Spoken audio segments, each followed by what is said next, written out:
Students, today we will discuss entropy as a function of temperature and pressure and entropy change on mixing of ideal gases.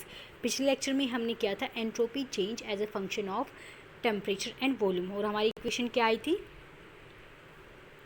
ये वाली equation आई थी CV natural log T2 upon T1 plus R natural log V2 upon V1। तो इसमें हम क्या करेंगे, V2 upon V1 की value निकालेंगे प्रेशर की फॉर्म में और उसको सेम इक्वेशन में पुट कर देंगे तो हमें entropy change as a function of temperature and pressure की इक्वेशन मिल जाएगी। अब हमें पता है ideal gas equation PV equal to nRT, n हमारा क्या है 1 मोल है, तो इक्वेशन क्या हो जाएगी PV इजकल टू RT। अब इनिशियल स्टेट में जब प्रेशर P1 है, वॉल्यूम V1 है, टेम्परेचर T1 है, तो हमारी इक्वेशन क्या हो जाएगी P1V1 इक्वल्स टू RT1। और फाइनल स्टेट में जहाँ पे प्रेशर P2 है, वॉल्यूम V2 है और टेम्परेचर T2 है, तो हमारी इक्वेशन क्या हो जाएगी P2V2 इक्वल्स टू RT2। अब हम क्या करेंगे, इक्वेशन 2 को 1 से डिवाइड कर देंगे, तो डिवाइड करने पे क्या आएगा P2V2 upon P1V1 equals to RT2 upon RT1। तो R से R कैंसिल हो जाएगा, हमें निकालना है V2 अपॉन V1। तो हमारी इक्वेशन क्या आएगी T2 upon T1 into P1 upon P2। अब इस इक्वेशन में जो हमारी इक्वेशन आई थी उसमें हम V2 अपॉन V1 की वैल्यू पुट कर देंगे।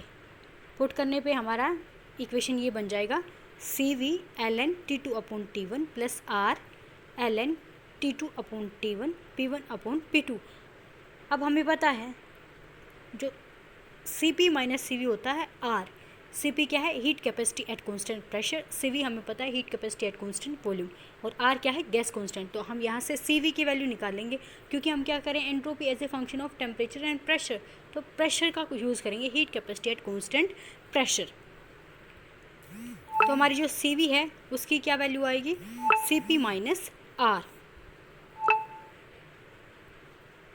तो CV की वैल्यू पुट कर देंगे और ये इधर ये वाली जो टर्म है, इन चारों टर्म्स को हम ओपन कर लेंगे। तो हमारी इक्वेशन क्या बनेगी CP natural log T2 upon T1 minus R natural log T2 upon T1 plus R natural log T2 upon T1 plus R natural log P1 upon P2। अब ये दोनों इक्वेशन बीच वाली क्या हो जाएंगी, कट हो जाएंगी। तो हमारी इक्वेशन क्या बनेगी delta S CP heat capacity at constant pressure natural log T2 upon T1 plus R natural log P1 upon P2। तो फंक्शन ऑफ वॉल्यूम और टेम्परेचर में क्या था CV था और यहाँ पे V2 अपॉन V1 था। इस केस में क्या है entropy change as a function of temperature and pressure में CP आ गया है heat capacity at constant pressure और P1 अपॉन P2 इन्वर्स हो गया है। n नंबर ऑफ मोल्स के लिए हमारी क्या हो जाएगी इक्वेशन, n से यहाँ पे इनको मल्टीप्लाई कर देंगे। अब हम करेंगे entropy change for ideal gas in different process. आपको पता आइसोथर्मल प्रोसेस क्या होता है at constant temperature, isobaric pressure क्या होता है आइसोबैरिक प्रोसेस होता है eight constant pressure, isochoric pressure होता है एट कांस्टेंट वॉल्यूम। तो हम करेंगे आइसोथर्मल के लिए। आइसोथर्मल प्रोसेस हमें पता है टेम्परेचर कांस्टेंट रहेगा उस प्रोसेस में, तो T1 अपॉन T2 आपका क्या आ जाएगा equal, T1 upon T2 equal आएगा तो ये क्या हो जाएगा नेचुरल लॉग 0, तो ये आपकी टर्म क्या हो जाएगी 0। तो यहाँ से जो डेल्टा S की वैल्यू है वो क्या हो जाएगी R natural log V2 upon V1 या R natural log P1 upon P2। दो इक्वेशंस बनेगी एट कांस्टेंट टेम्परेचर पे वॉल्यूम की फॉर्म में और प्रेशर की फॉर्म में। अगर हमारा एक्सपेंशन हो रहा है तो V2 क्या होगा V1 से ज़्यादा होगा, तो ये वाली टर्म क्या आएगी पॉजिटिव। तो जो आपका डेल्टा S है वो क्या होगा पॉजिटिव, यानी कि जब आइसोथर्मल एक्सपेंशन होगा तो एंट्रोपी इंक्रीज होगी हमेशा। अब हम करेंगे आइसोबैरिक प्रोसेस जिसमें प्रेशर कांस्टेंट है यानी कि P1 अपॉन P2 इक्वल है, लेकिन हमें क्या करना है जब प्रेशर कांस्टेंट है तो हम constant heat capacity at constant pressure वाली इक्वेशन को ही यूज़ करेंगे, यानी कि आपकी इक्वेशन क्या हो जाएगी delta S CP natural log T2 upon T1, क्योंकि P1 अपॉन P2 ये दोनों इक्वल हैं तो ये इक्वेशन क्या हो जाएगी 0 हो जाएगी। तो सिर्फ आपकी इक्वेशन क्या हो जाएगी सिर्फ इतनी रिड्यूस हो जाएगी आइसोबैरिक प्रोसेस के अंदर, और सिर्फ CP वाली इक्वेशन लेनी है heat capacity at constant pressure हो जिसमें, क्योंकि हमारा प्रोसेस क्या हो रहा है एट कांस्टेंट प्रेशर के ऊपर। In the same way isochoric में क्या है आपका वॉल्यूम कांस्टेंट हो जाएगा V1 अपॉन V2। हम वही वाली इक्वेशन लेंगे जिसमें heat capacity at constant volume है, तो उसमें जो वॉल्यूम वाली टर्म थी वो 0 हो जाएगी। तो आपका जो डेल्टा S है वो क्या होगा CV natural log T2 upon T1। आपका ये क्वेश्चन है बेटा न्यूमेरिकल, इसको आपको सोल्व करना है। इसका change on mixing of ideal gases. अब एक है आइडियल गैस 1, उसके नंबर ऑफ मोल्स है N1, उसका इनिशियल प्रेशर है P1 नोट। जब सिर्फ आइडियल गैस 1 है, उसके नंबर ऑफ मोल्स N1 है, तो उसका प्रेशर है P1 नोट। एक आइडियल गैस है 2, हमने उसके नंबर ऑफ मोल्स लिए हैं N2 और उसका प्रेशर है P2 नोट। अब हमने इन दोनों गैसेस को मिक्स करा दिया है एट कॉन्स्टेंट टेम्परेचर, यानी कि T फिक्स है। मिक्सिंग पे टेम्परेचर में कोई चेंज नहीं हुआ है। जब मिक्सचर बन गया है तो जो गैस 1 है उसका मोल फ्रैक्शन x1 है और जो गैस 2 है उसका मोल फ्रैक्शन हो गया है x2। अब मिक्सिंग के बाद गैस 1 का प्रेशर P1 नोट से चेंज होके P1 हो गया है, गैस 2 का जो प्रेशर है P2 नोट से P2 हो गया है। और टोटल प्रेशर हमें मिक्सचर का पता होता है, अगर दो गैसेस हैं तो दोनों का जो इंडिविजुअल प्रेशर है उसके सम के इक्वल होता है। तो टोटल प्रेशर P किसके इक्वल होगा? P1 प्लस P2 के। अब आइडियल गैसेस हैं तो उन सिचुएशन में डाल्टन लॉ फॉलो होगा। वो क्या कहता है, किसी भी गैस का प्रेशर मिक्सचर में वो किसके इक्वल होगा? Mole fraction of that gas into total pressure. In the same way जो दूसरी वाली गैस है सेकंड गैस 2, उसका प्रेशर क्या होगा? Mole fraction of gas 2 and into total pressure of the mixture. अब हमें क्या करना है, प्रेशर लेके चले हैं तो हम कौन सी इक्वेशन, और कांस्टेंट टेम्परेचर पे हो रहा है तो टेम्परेचर हमारा हट जाएगा। हमारी इक्वेशन क्या बच जाएगी? Delta S equals to R natural log. वहाँ पे क्या था? P1 अपॉन P2, तो यहाँ पे P initial upon P final same thing है।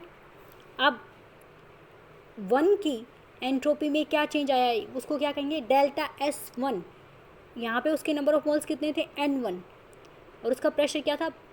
इनिशियल प्रेशर P1 नोट, और उसका फाइनल प्रेशर क्या है? P1 गैस 1 के लिए। In the same way entropy change of gas 2, उसके नंबर ऑफ मोल्स कितने थे? N2, उसका प्रेशर इनिशियल क्या था? P2 नोट, फाइनल प्रेशर क्या था? P2। अब गैस 1 की एंट्रोपी में ये चेंज आया है, गैस 2 की एंट्रोपी में ये चेंज आया है, तो टोटल जो चेंज है मिक्सिंग होने पे वो क्या होगा? Delta S1 plus delta S2। इन दोनों टर्म्स को हम क्या कर देंगे? ऐड कर देंगे। तो हमारी इक्वेशन क्या बन जाएगी? N1 R natural log P1 naught upon P1 plus N2 R natural log P2 naught upon P2। अब P1 और P2 की वैल्यू लिख देंगे जो हम डाल्टन लॉ के अकॉर्डिंग बोलते हैं x1 P, यानी कि mole fraction of gas 1 into total pressure of the mixture, mole fraction of the gas 2 into total pressure of the mixture. अब हमने अज्यूम कर लिया है इस एक्सप्रेशन को सिंप्लीफाई करने के लिए जो P1 नोट है और जो P2 नोट है वो एक दूसरे इक्वल हैं, और वो प्रेशर के भी, टोटल प्रेशर के भी इक्वल हैं, क्योंकि वॉल्यूम भी बड़ा है। अगर आपकी गैस N1 गैस है V1 वॉल्यूम में थी और N2 गैस V2 वॉल्यूम में थी, तो जो आपके मिक्सचर का वॉल्यूम है वो क्या हो गया? V1 plus V2। तो मिक्सचर का वॉल्यूम बढ़ने से प्रेशर वही रह गया है गैसेस का। तो अब क्या होगा, अगर प्रेशर सेम हो जाएगा यहाँ से तो ये कट जाएंगे। तो हम क्या कर सकते हैं यहाँ से, जो हमारी इक्वेशन क्या बन जाएगी? Minus N1 R natural log x1। ये कैसे हुआ है? क्योंकि ये क्या था? ln1 upon x1। अब इस x1 को हम ऊपर ले आए तो यहाँ पे नेगेटिव साइन आ गया। In the same way minus N2 R natural log x2। अब हमने दो गैसेस मिक्स करी हैं, तो ये गैस 1 के लिए, ये गैस 2 के लिए। इस तरह से हम अगर बहुत सारे कंपोनेंट मिक्स करेंगे तो हम उनको इस तरह से सम अप करते चलेंगे। तो हमारी फाइनल इक्वेशन क्या हो जाएगी? Delta S mixing minus R summation Ni natural log xi। ये x कंपोनेंट्स के लिए है, x number of gas, i number of gases के लिए है, i कंपोनेंट के लिए है। अब हमें निकालना है 1 मोल के लिए, 1 मोल गैस के लिए। ये क्या था? N2 मोल थे, N1 मोल थे। अब हमें 1 मोल के लिए निकालना है तो हम इनको टोटल नंबर ऑफ मोल से डिवाइड कर देंगे, माइनस आर। अब N1 को टोटल नंबर ऑफ मोल से डिवाइड कर दिया, in the same way N2 को टोटल नंबर ऑफ मोल से डिवाइड कर दिया, तो ये क्या आ जाएगी? 1 मोल के लिए आ जाएगी। फॉर एग्जांपल N2 आपके 2 मोल से, N1 आपका 2 मोल था, N2 भी 2 मोल था, तो टोटल मोल कितने हो गए? 4। तो 2/4 2/4, तो ये क्या हो गया 0.5, तो क्या हो गया 1 मोल। तो 1 मोल के लिए हमें क्या करना है, N1 को टोटल नंबर ऑफ मोल से डिवाइड कर देना है, in the same way N2 को टोटल नंबर ऑफ मोल से डिवाइड कर देना है। तो ये यहाँ से आएगा सिर्फ सिंगल मोल की मिक्सिंग। तो आपका जो डेल्टा एस मिक्सिंग है 1 मोल के लिए वो क्या हो जाएगा -R। अब ये क्या हो गया है, मोल फ्रैक्शन ऑफ गैस 1, और ये क्या हो गया है, मोल फ्रैक्शन ऑफ गैस 2। तो हमारी इक्वेशन क्या बन जाएगी, -R x1 natural log x1 plus x2 natural log x2। तो इसको हम कैसे लिख सकते हैं, -R कॉमन ले लिया, summation xi natural log xi क्या है, आई नंबर ऑफ कंपोनेंट्स के लिए, आई नंबर ऑफ गैसेस के लिए हो गया। जितने भी गैसेस हम मिक्स करेंगे उन सब के लिए टर्म्स को सम करते जाएंगे।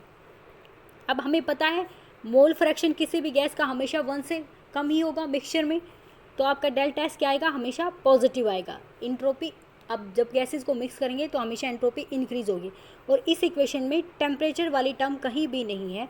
तो जो डेल्टा एस है मिक्सिंग की वो टेम्परेचर पे डिपेंड नहीं करती है। ये बात ध्यान रखने की है। इनफ फॉर टुडे बेटा।